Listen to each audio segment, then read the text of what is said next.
May buntag sa tanan, no? Atong sugdan atong Sunday school pinagi sa pag-ampo. Hangyoon ako ang tanan sa pagtindog. Lord Heavenly Father, salamat sa kahigayunan karon, salamat sa mayong adlaw. Salamat sa panahon sa pag-extend sa mong kinabuhi karong adlaw. Lord, as we journey our life in this world, we tried to know you.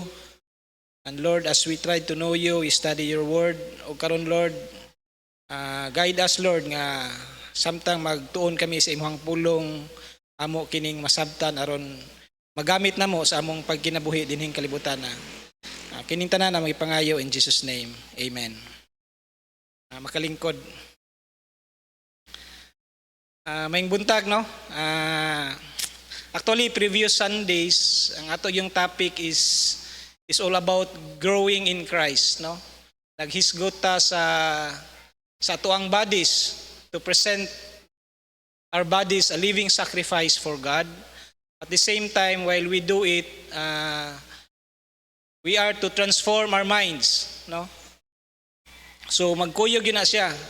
As we present our bodies a living sacrifice, day-to-day life nato, at the same time gina-transform sa Ginoo ang ato ang mind. So karon atong hisgutan ang discernment, no?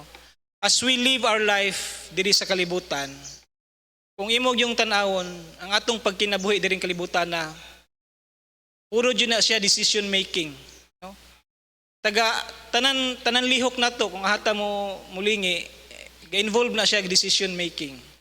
For example, karong buntaga, pag mata nato, mo decide ta kung mubangon ba ta kay mo attend tag Sunday school or unya na ta mo mubangon kay sa worship na lang ta mo attend, no? Or before ta natulog pagkagabi, posible nagdesisyon ta nga di na lang sa siguro kumusimba, ugma, no? So tanan aspects nato sa tuang life, ga-involve na siya decision making. So kana siya mga basic na siya nga decision making. Pagtabok nimo sa kalsada, mo decide ka kung mutabok na ba ka or dili, no? Pero naapoy panahon sa atong kinabuhi nga lisod i-decide. Mabot sa point nga maglisod tag decide kung aha ang atong pilion tungod kay dili nato maklaro unsay difference, no? Murabag og mag-take bitaw kag exam nya labi na wa ka katuon nya multiple choice. Pag tanaw nimo sa choices, ang mga choices pare-pareha, murag puros tanan correct. Unang lisod ipili, no? So actually mo ni atong topic karon, discernment. Pero dili lang ni siya tungod kay para ta makapasar sa exam, kung dili para maka-decide ta og insakto, no? Mopili ta kung pilion nato ang truth compared sa lies, right from wrong, no? May nana. So kaning discernment mo ni foundation, no? Ang foundation sa Bible in Proverbs chapter 3 verses 5 to 6, no? We find in this guidance, no? Trust in the Lord with all thine heart and lean not on thine own understanding.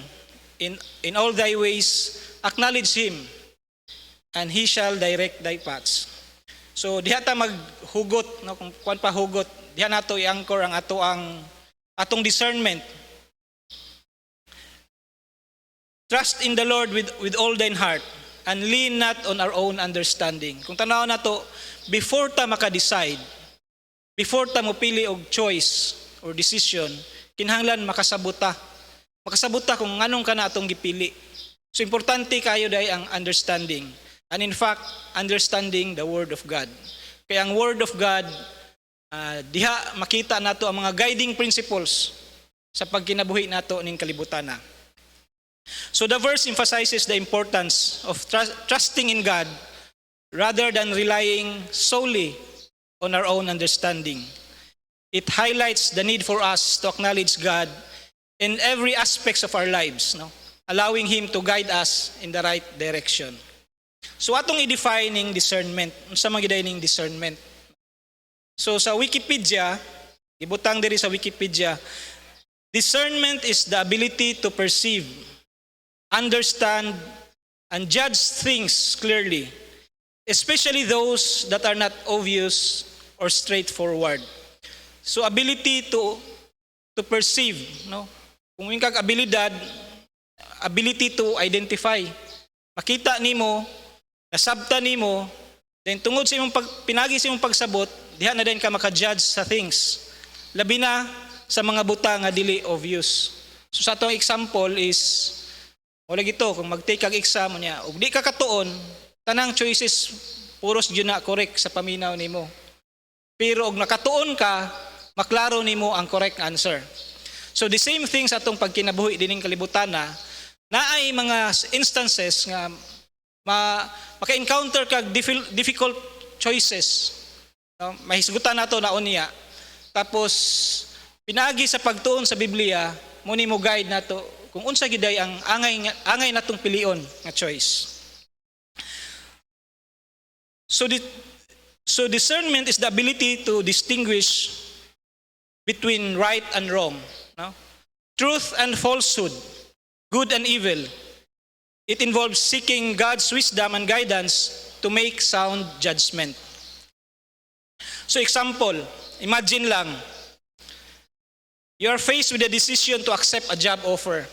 No? Practical application. You are faced to decide to accept a job offer that seems lucrative but requires compromising your values.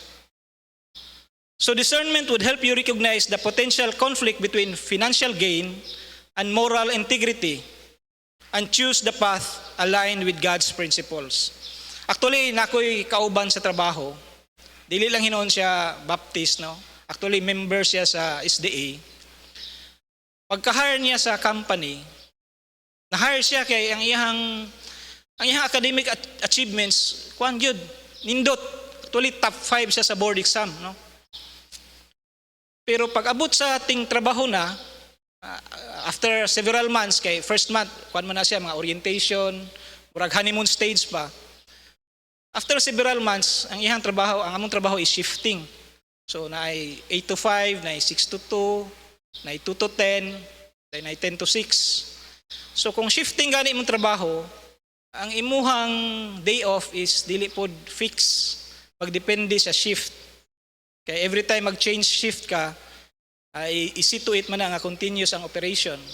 So niabot ang point nga na-assign siya graveyard shift or evening shift, 2 to 10, 10 to 6. Dayon dili siya mo duty kay SDA siya. Dili siya mo duty og Friday night. Kay ilaha is sundown man ilaha. So di sila pwede mo duty og Friday night until Saturday night. So na question anong wala siya nagstorya nga di siya pwede naday siya restriction kay pag interview hardworking man pero naday siya restriction. So niya na siyang wapod mo nang utana unsa akong religion. So napod siya reason out pod siya. To the point nga nagka-aggravate niya na siya nga, sir, kung di jud ko pwede mag day off og Saturday, kung patrabahoon jud ko yung Friday, mo resign ko. So diha nato nakita nga although dili siya Baptist, dili siya kuan, pero diha nato nakita nga ni-stand siya sa iyang moral grounds, no?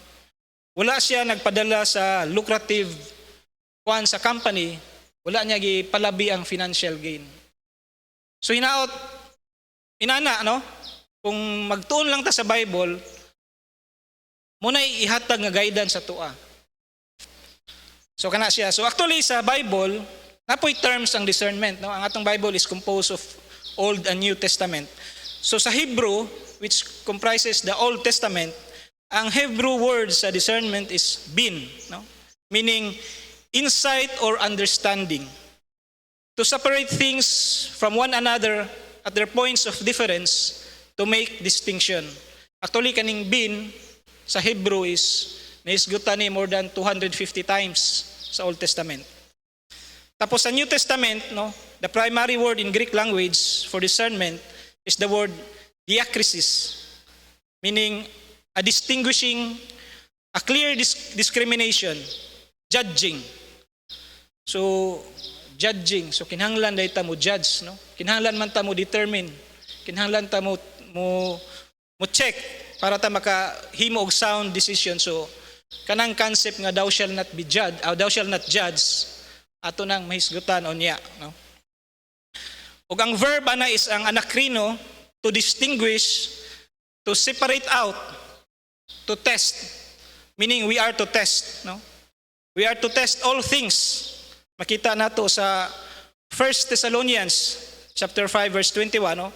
Prove all things, hold fast that which is good. So prove all things. Kung mo prove gani ka, imo nang i-test ang usa ka butang to prove the point, no? So discernment is not an option for the Christian. It is our duty.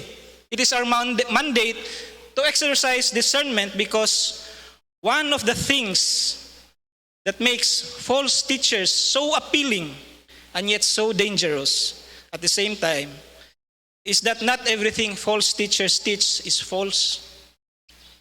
Makita nato daghan kayo mga false teachers karon, muhisgot lang gyapon ko kani mga prosperity gospels. Ug imo nang tanahon sila, sakto man ilang gipang teach. Ang problema lang is there is enough error and heresy mixed to corrupt the entire thing. Ug tanawon nimo ang mga prosperity gospel, gasige ra gina sila hisgot og blessing. Wa na sila maghisgot og repentance. Di gina sila muhisgot og sala. Actually, pasalamat sa tuang pastor diri kay hisgutan gyud niya ang atuang sala. Pinagi sa pag-pinpoint sa tuang sala, diha nato ma-realize nga kinahanglan ta mag-repent. No, pero ang ubang pastors dili na nila hisgutan kay ngano, mahadlok sila ma-offend ang ilahang membro. Mahadlok sila mugamay ang ilahang membro. Kay masakitan man. So, muna'y delikado. Nakoy dala diri example kaning tubig, no? Kung ako ning butangan og cyanide, a poisonous substance, bisag isa lang ka drop, mo suggest pa ka mo nga ako ning imnon? Siyempre dili, no? Dili kay ngano man. Although this is 99.9% perfectly fine, pero butangan ako ning cyanide, definitely matay jud ko. Muna'y nakadelikado sa mga false teachers. Bisan pag nana sila gitudlo nga sakto, pero tungod sa gi-inject nila nga mga heresy, mga error, muna'y nakakuyaw. Okay nang actually mahisgutan nato nga naiuban mingon nga parihara man ta Ginoo. Gatits man gyapon mig Jesus Christ. Yeah, gatits mo Jesus Christ. Pero ang inyong Jesus Christ dili makaluwas kay nganuman pangutanon ninyo sila, di man sila makasiguro nga luwas na sila. So dili day ta pariha. Nalay ubang aspects nga pariha, pero dili 100% pariha. Ug mo nay nakakuyaw kay kung mutuo ka na apil ka sa ilaha. Isa pa ka example is kung nakadumdum mo kinsay nakabalo sa kadto bitawng The Da Vinci Code nga libro. Kanang The Da Vinci Code nga libro actually gi-classify gyud na siya fiction. Classify na siya fiction. Pero ni-stir up to controversy.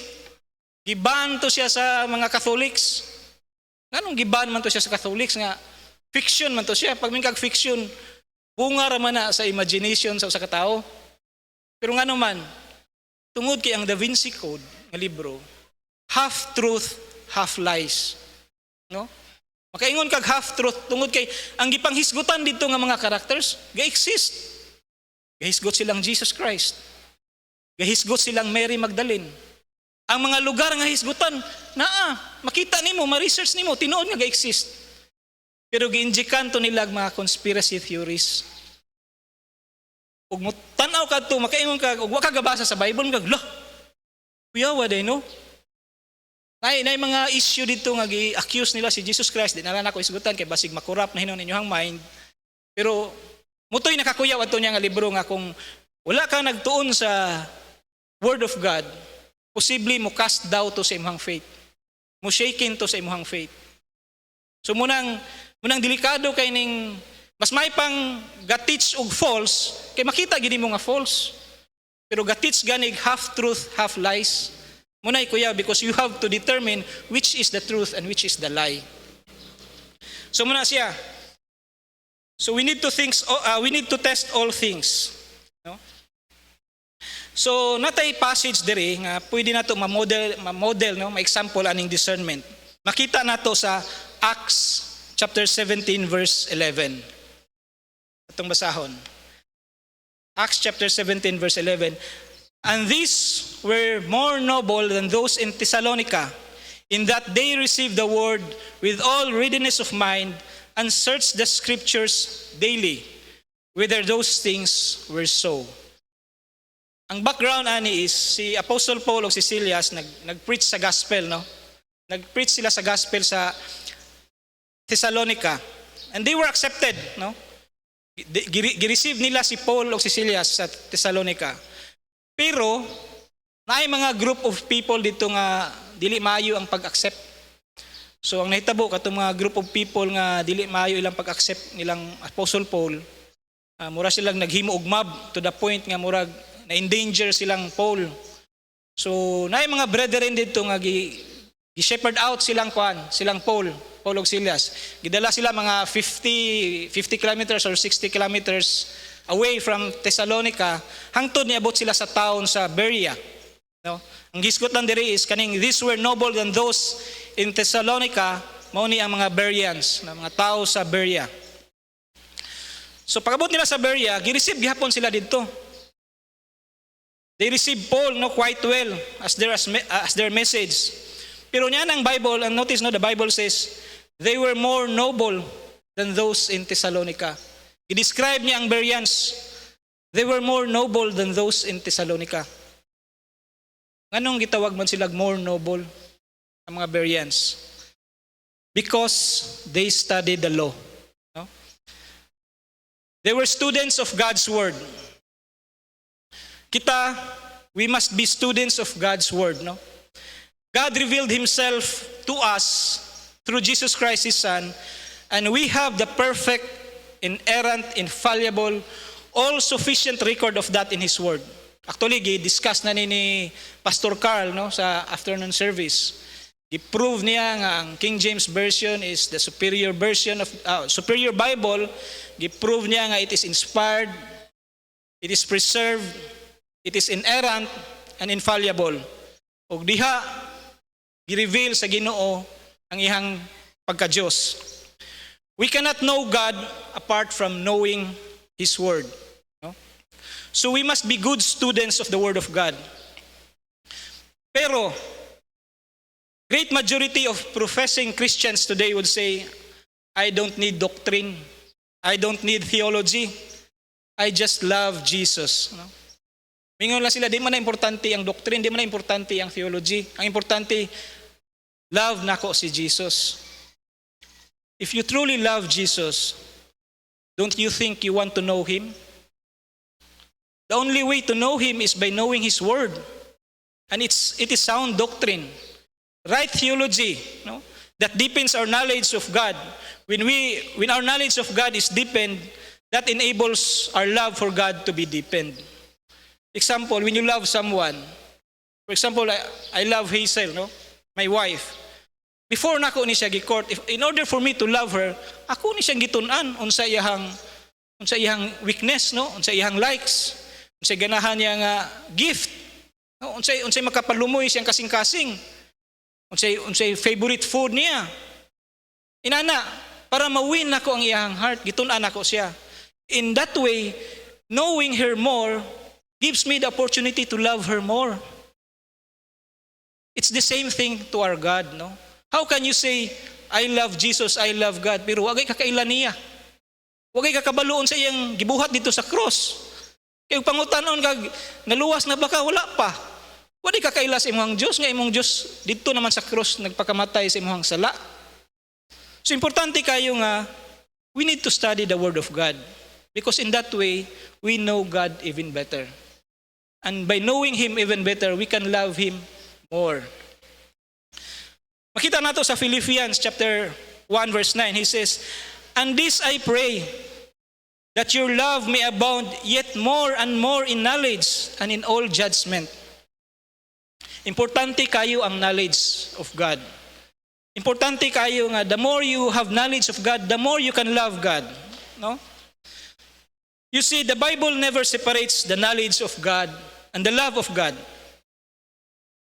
Pero sad to say, many people today, no, mingon nga kanang doctrine, kanang theology para ra na sa mga seminaryo, mga professors, mga preachers. But it is the knowledge of God nga importante kay all, if kani nga mga butang dili ni siya pwede i-separate, no? The Bible never separates the knowledge of God and the love of God. The Bible always combines these things.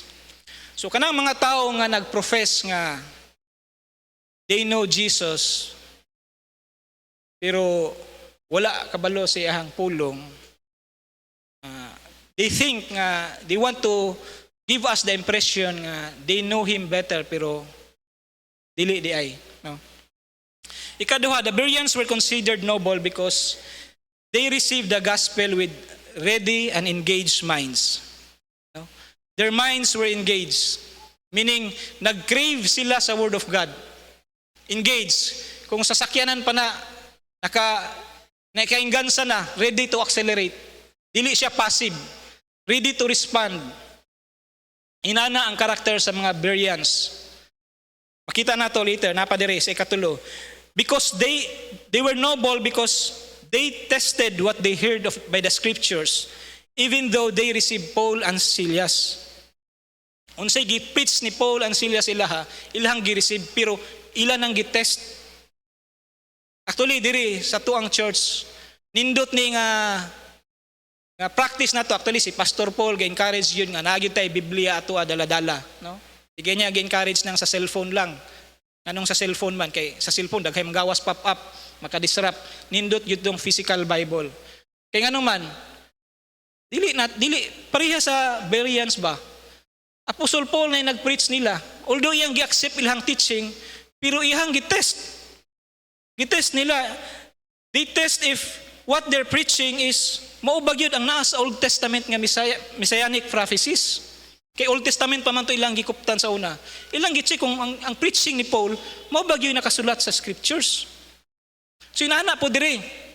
Munang gi-encourage ta ni Pastor Paul nga pagdala mo Bible kay dili nato i-take ang preaching ni Pastor Paul at face value. Atong i-verify kung kanay ang gi-preach na bagyo na siya sa Biblia. Basig lahi na iyang gi-preach. The same thing for me this morning. Don't take my preaching at face value. Check the scriptures. Kay basig nasayo po day ko. Basig lahi na nga akong natudlo. So importante nga natay Bible ato a personal para ma-check na to. No? Because the preacher, me, is not the authority. Dili kung unsa akong ma-preach muna na isakto. The authority is God. And God is found in His Word. No? So munang importante kayo nga natay Biblia, ato nang giabrihan atong Biblia, ato nang gitun-an. Kaya diha nato makita kung unsay sakto, unsay dili. So why do we need discernment? Nganong kinahanglan man ning discernment? Kuha na ta nga ang discernment is to pagtuon sa pulong sa Dios. Discernment is crucial for living a faithful and righteous life, no? Para nato ma-attain to, para ma-present nato ang bodies, our physical bodies, a living sacrifice, para ma-renew nato atong mind. Importante kayo ang discernment para makalive ta faithfully and righteously. It helps us to avoid deception, make wise choices, and align our actions with God. No. Makahatag nag-wise choices daw, makahatag wisdom. Example nato ani is katong story ni Solomon, no? Makita sa 1 Kings chapter 3 verse 16 to 28. Di na lang nato basahon pero ang concept, ang story ani is naay duha ka babae nga bagong nanganak, no? Pareha sila na bagong anak. Ang isa ka bata patay, ang gibuhat sa mama, isa is gibaylo niya. Baylo nila ang mga bata. Pagmata niya na itong isa ka inahan nga, di man ako ni anak, ang nakadawat sa patayng bata niya, di man ako ni anak. So gidala sila sa king. Kay siya ang akong anak turang nabaylo. Siyempre katong nagbaylo, di gyud siya moangkon kay siya koy gabaylo. Yang gibayloan yang patay ang anak sa buhi nga bata. So one way of knowing yan ang king na to solve this crisis kay wa man joy nakabalo, wa may witness, wa pa may CCTV sa una. So to solve this, tungaon nato ning buhi nga bata. Kay gailog man mo sa buhi nga bata. Tungaon nato ni. Ang tinuod nga inahan, ingon nga, ayaw tunga, ayahan na lang na. Kay ihagod tong anak, di siya musugot nga patyon yang anak. Pero katong isa ka inahan nga dili gyud to ihang bata, sige tungaon nato ni. So diha nato nakita ang wisdom nga ang tinuod nga inahan dili gyud ka ako nga patyon yang anak. So muna ang na-decide ang king nga yaha ang kuan. Na desisyonan niya kinsa ang tinuod nga inahan. So inana, so na wisdom pag study sa word of God. Matag nag wisdom to ang discernment sa atong way of pag kinabuhi natong kalibutan na kinahanglan ng discernment, kinahanglan kabalutan mo decide. Kabalutan mo pili kung ahay insakto unsay angay pilion. So we need discernment so that we will not be like children, no? Tossed to and fro. Makita nato na sa Ephesians chapter 4 verse 14, no? That we henceforth be no more children, tossed to and fro, and carried about with every wind of doctrine, by the sleight of man and cunning craftiness, whereby they lie in wait to deceive. Kinahanglan ta magtuon sa Biblia, kay ngano man, daghan kay nang gawas karon nga mga preachers claiming to be sent by God. Actually, naagay diri sa tuwa sa Mindanao, ni claim nga siya appointed son of God, no? Kung di ka magtuon sa Biblia, madala ka niya. Anong mean kung madala ka niya? Pila ka ihang membro. Actually, ihang membro dili lang sa Pilipinas. Na siya membro international. Anong nadala man na niya? Claiming to be a son of God is not dili na siya ordinary nga claim. Pero nagya po'y nadala. Nadya po'y nituo. Nako'y kaila, actually, parinti pag ito na mo, katulo na nag-change og religion. No? From Catholic to Iglesia ni Cristo to SDA. Kaya nga naman, dili siya established sa foundation. Wa siya gabasa sa Biblia. Muna ang anybody who duol siya, madala siya. Like children tossed to and fro and carried about with every wind of doctrine. Dali ra kay ta danihon sa uban, labi na kaning mga aggressive kayo. Aggressive kayo sa ilahang doktrina. Kung dili ka firm sa imong belief, wala kay foundation, madala jud ka.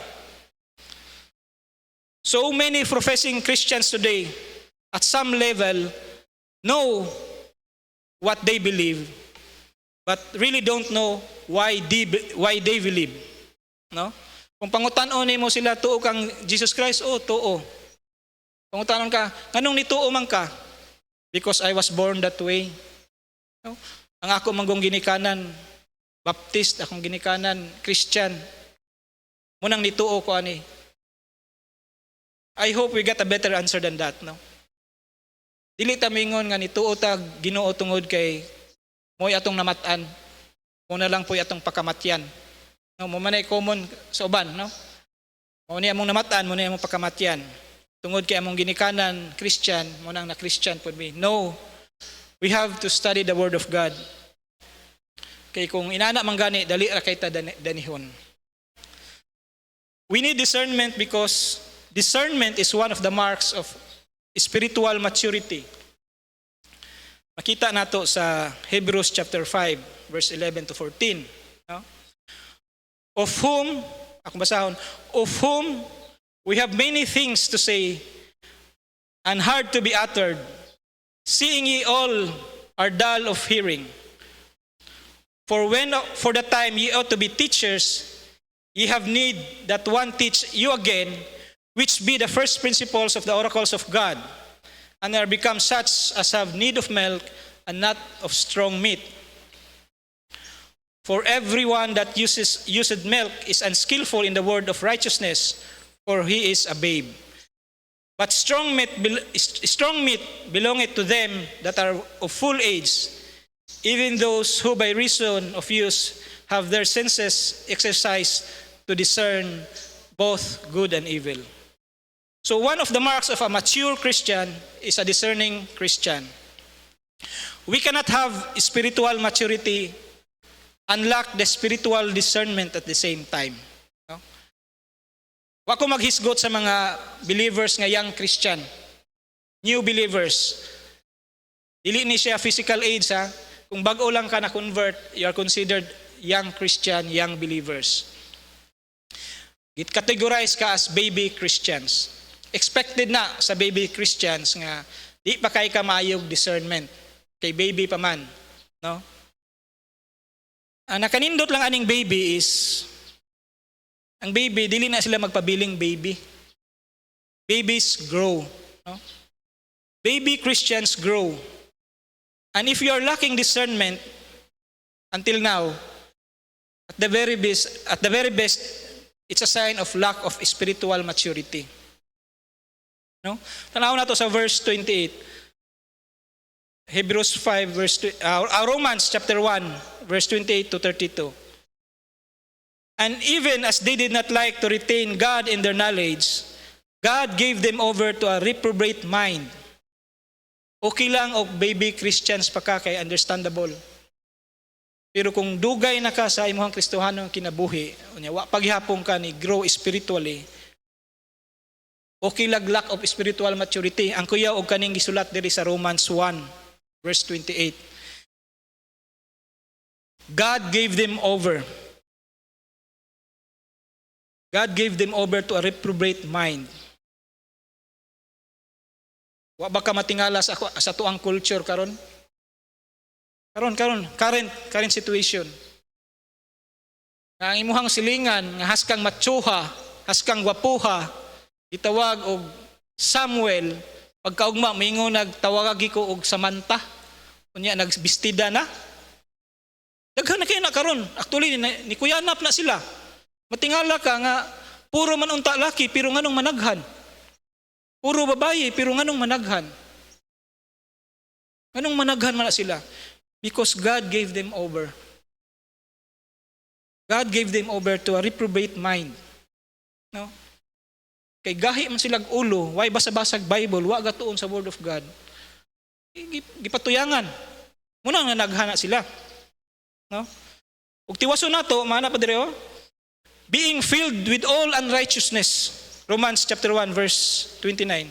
Fornication, wickedness, covetousness, maliciousness, full of envy, murder, debate, deceit, malignity, whisperers, backbiters, haters of God, despiteful, proud, boasters, inventors of evil things, disobedient to parents, without understanding. Without understanding. Discernment is understanding the Word of God. Kung wa ka mag-study sa Word of God, ug nagpabilin ka nga dili ka discern, basig appeal ka diri. God gave them over to a reprobate mind without understanding. So importante kayo nga tun-an nato ang Word of God. Tun-an nato nga ma-attain nato ang understanding. Karon nanaghan na sila because God gave them over to depraved mind. People can't think anymore. Di na sila. Sunog na sila. Bisag kung saon pa nimo convince, di na gyud. Bisag klaro na kayo na sa Bible nga sayop lagi na justify pa gyud. No? Og nakakuan mo nanay gitawag og natay og ang ato ang gigamit karon is King James Bible. Og naka-encounter mo na sila gitawag og Queen James Bible. Queen James. Actually, King James gyapon siya pero na lang sila gitwist to justify their stand na okay ang homosexuality. Okay ng LGBTQ. Yan muna ilang gigamit karon, Queen James Bible. Imagine. Munang importante kay ang discernment kay kung tagaan kag Queen James Bible basig imo ra pong basahon. No? Dapat you have to discern nga dili na ni mao. Dili na ni mao. Lack of spiritual discernment is at best a sign of spiritual maturity. And again, we're not talking about new believers, no? That's expected. Kung bago lang ka na himong Christian, okay ra na siya. But if you are a professing Christian nga 10, 20, 30, 40, 50 years na, pero wala gyapon yung discernment, then there's something wrong. No, you have to check. So developing discernment, unsaon man nato pag-develop ni atong discernment para ma-practice nato ni atong discernment. Number 1 is prayer. Sa pila nato ka teachings, mahisgutan gyud ning prayer, no? Regular prayer deepens our connection with God and open our hearts and minds to His guidance. Pinagi man gud sa prayer, ang ato amang kwan sa Ginoo is relationship. Dapat natay open communication with God, no? Makita nato example pinagi sa prayer is si Daniel, no? Sa Daniel 6:10. Di na lang nato nihisgutan pero mao ni ang time nga gipadala siya sa lion siguro. Tapos wa siya na tandog, ang iyang gibuhat nagpray siya sa Ginoo. Daniel sought God's guidance in challenging situations. We should also seek His wisdom through prayer. So maset natong example si Daniel, no? Kung dili ta pareha sa uban nga moingon bitaw kapit sa patalim. Kung naana gani sa kalisod kapit sa patalim, unsa man ang pasabot sa kapit sa patalim, bahalag masakita na, bahalag mo compromise na, kompromiso man ang kapit sa patalim. No, dili ta mo compromise. Labi na kung ga-involve na siya og moral integrity. Dili na to i-give up ang atong moral standards tungod lang kay galisod na ta, ipit na ta. Same thing sa gibuhat ni Daniel. Ikaduha is study the scripture, no? The Bible is our ultimate source of truth. By studying the scripture regularly, we gain insight into God's principles and develop a discerning spirit. So ato na ning nahisgutan ng example is kaning Acts chapter 17 verse 1, no? Mga Bereans. Bisan si Apostle Paul na gani ang nag-preach, wala na nila gi-take face value ang iyang preaching. Ilaha pag yun nang gi-check. I-check nila kung ang i-teach ni Pastor Paul, ni Apostle Paul, aligned ba sa itong Old Testament na messianic prophecies. So dapat inaana ang ato ang character, no? Mo check yun ta. Dili ta basta-basta lang nga mudawat, no? Kay kung mudawat ta, basig ay mag-preach sa tuwa nga narabay mga preachers nga daghan kayo kani bitaw followers. Ya mingon ta nga daghan kay siya followers, dako kay lang simbahan. Most likely they must be doing right, no? Kung gamay ra gani ang membro, mingon din tag there must be something wrong to that church. Kay nganong gamay ra magmembro? No. Dili numbers ato ang basihan. Ang atong basihan is ang truth. Unsay naa sa Biblia? Kay daghan kayong mega churches karon nga di mao ang gina-preach. Actually, mingon na gay sila, nanay mingon nga kitang tanan maluwas, di na mo tuog hell. Ya daghan kayo silang followers. Actually, daghan siguro silang followers kay basig appeal ang atheist, membro na nila kay ang atheist mo ana naman nga diri ko ani nga church kay di man ko atakihon, no? Pero dili nato tan-awon ang numbers. Ang tan-aw nato is unsa ang gitudlo, align ba siya sa word of God. Ikatulo is seek wise counsel, no? Surrounding yourselves with mature believers who can offer godly wisdom and advice enhances our discernment. So, kani magong discernment, mao man ang pag-distinguish man gud sa right and wrong, true or false, no? Then usahay kung di ka daghay mga experiences nga ma-encounter nato tapos kung naa kay wise counsel, gisurrounded kag wise counsel nga nakaagi na maghatag na sila advice, no? Godly advice. So importante kayo nga we surround ourselves. Munang mag-appeal tag mga fellowship, no? Pero fellowship sa mga believers, ha?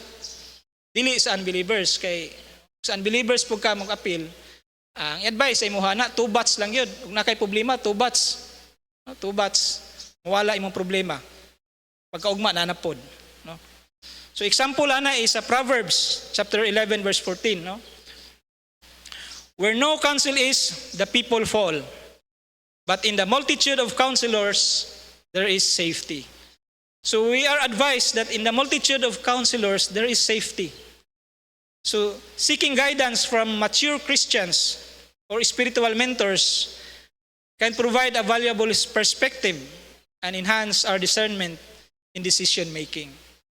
So seek tag advice sa mga elders kay mas nauna naman na sila sa tuwa, daghan na silang experience, most likely ang atong naagian karon, naagian na nila. No? Pero make sure lang ang ato ang gi-seek counsel godly, dili unbeliever. And fourth is listening to the Holy Spirit. The Holy Spirit serves as our guide and counselor. By staying attuned to His promptings, we can discern God's will in various situations. No? Example ani is John 16:13. No? Jesus promised the Holy Spirit as our helper and our guide. No? Howbeit when He, the Spirit of truth, is come, He will guide you in all the truth. For He shall not speak of Himself, but whatsoever He shall hear, that shall He speak, and He will show you things to come. So by cultivating our sensitivity to the Holy Spirit's leading, we can discern God's will and direction in our lives. So unsaon nato pag-apply ang discernment, no? Kaning discernment dili lang ni theoretical. Sa akong giingon, in our everyday life, bisan pinakagamay nga butang, ga-involve na siya decision making. To decide baka matag sayo or dili, dawaton ba nako ani nga trabaho or dili, no? Mo give in ba ko ani nga temptation or dili, decision making na siya. So i-apply na to na practical application, evaluating choices and decisions in the light of biblical principles. So katong example nako ganiha akong kauban nga adjutihon jud siya fairness niya against sa iyang faith, stand firm gid siya sa iyang faith. Hopefully sa tuwa inana pud ta. Dili ta mo give in. Labi na kay mo give in manggug ka. Ulaw kayo kang Jesus Christ, no? Ano man? Offeran lang kag trabaho nga lucrative, mo give in na ka sa imong faith. Si Jesus Christ gani gi-offeran siya sa kalibutan. O katong sa gitintal siya dito, gidala siya sa taas nga lugar, gingnan siya ni Satan nga tanan nimo makita kaning mga kingdom ako ning ihatag sa imuha, mo bow down lang ka sa ako. Tibuok kalibutan to. Wa ito gidawat ni Jesus Christ. Nya kita tagaan lang tag trabaho nga lucrative siguro, mo give in na ta. No? Katong last walay ni Pastor Paul nga siya, what does it profit a man if he gains the whole world and loses his soul? So dapat dili ta mo give in. No? Evaluating choices and decisions in the light of biblical principles. Testing teachings and messages against scriptures to avoid being misled. No? Kung naay mo approach nato, i-test nato nang iyang gitudlo. Kung tinuod ba gyud na. Nabitaw tay guide, nabitaw tay Bible. Ang kuyaw lagwa tay Bible kay di gyud ta kabalog sakto ba na iyang istorya or dili. Sakto ba na iyang gitudlo or dili. Pero na tay guide. Una importante kayo nga tun-an nato ni para di ta madala. Dili ta matos through and fro, no? With the winds of doctrine. Di ta madala. Seeking guidance in a major life decision, career choices, relationship, no? Ganiha career choice, no? Padayon pa ba dako ni nga career at the expense of my morality? Labi na sa mga government. Ako witness jud ko anang sa government. Grabe kayong temptation sa bribery.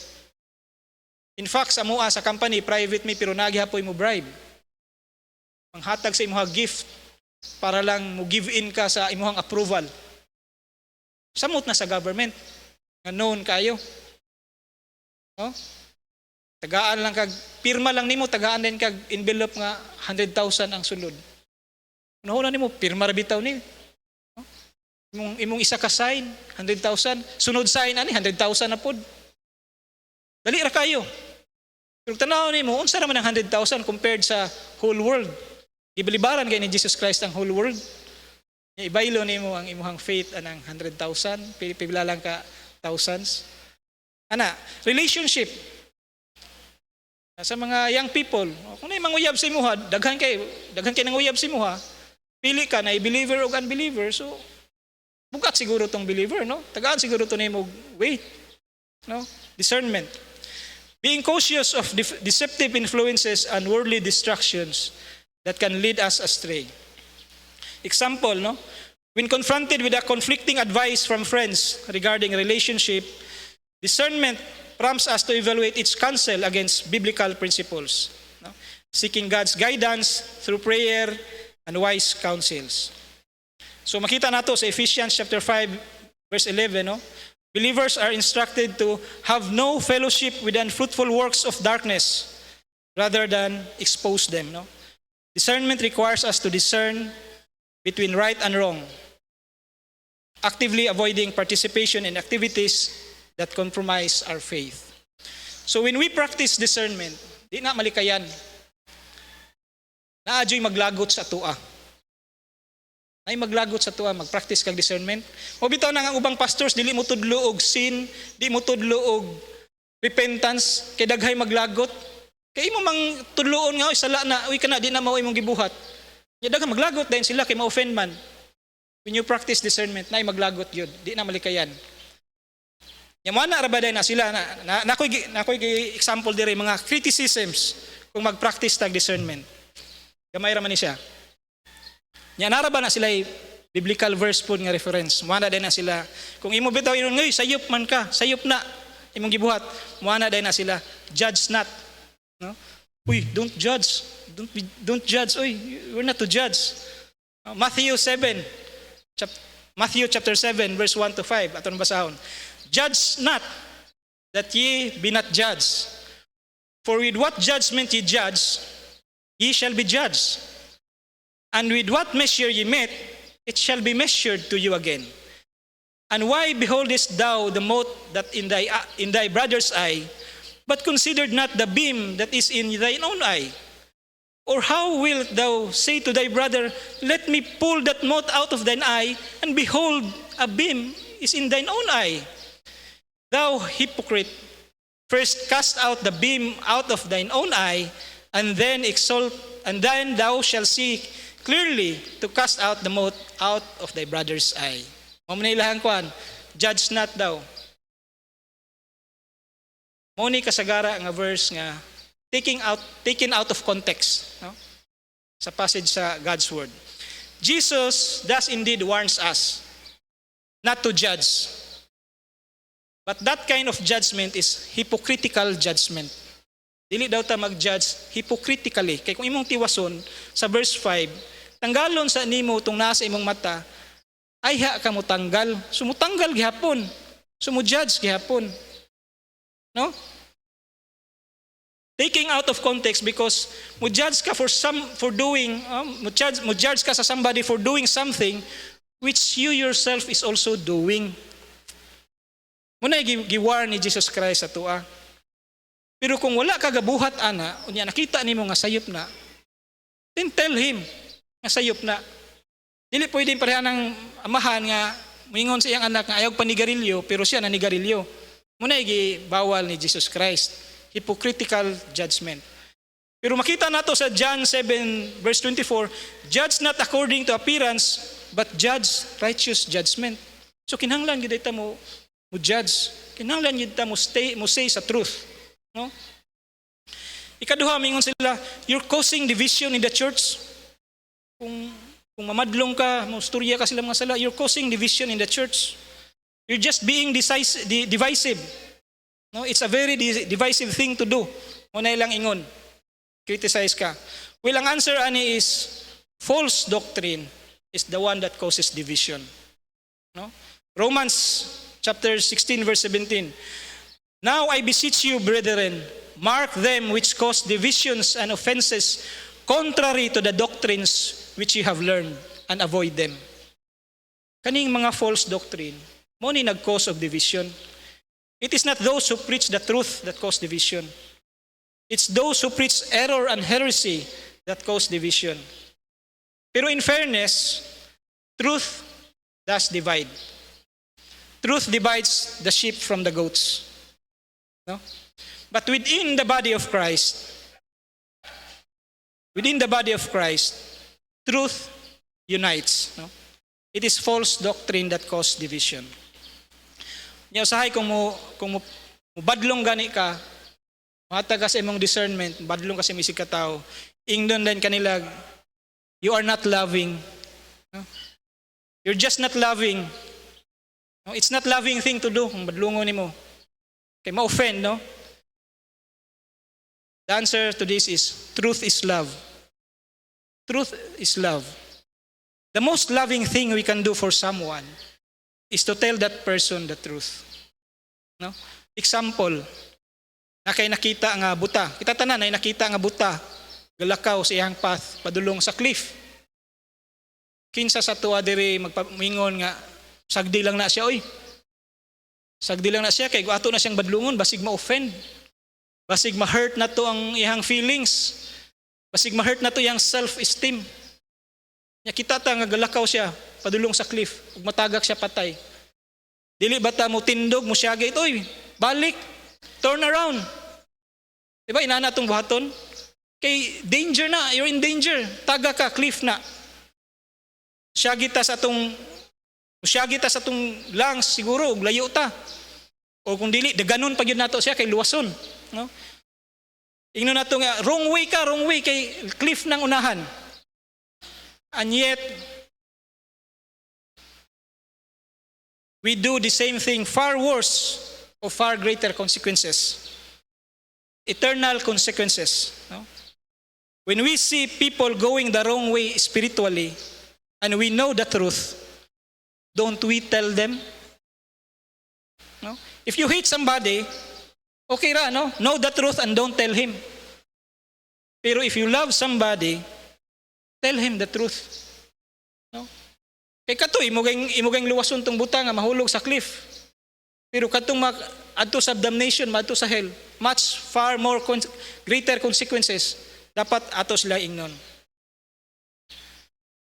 Ang problema lang og sa naka-experience diri, members of our family, our own family, are the hardest one to speak the truth.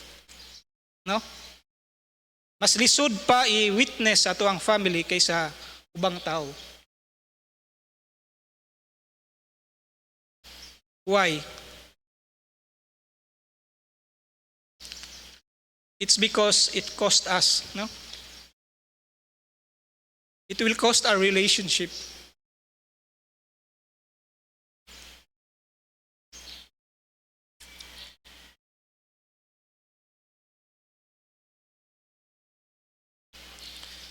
Pero ato gyapon silang ingnon. At least we will have a blessing of having a clear conscience, knowing that we have done what is right before God and trust Him with the results. And lastly, mingon sila, sincere man na sila, no? Ang uban, labi na devoted na kayo silang religion, yung members atong family, mingon sila nga, sincere man na silang pagtuo.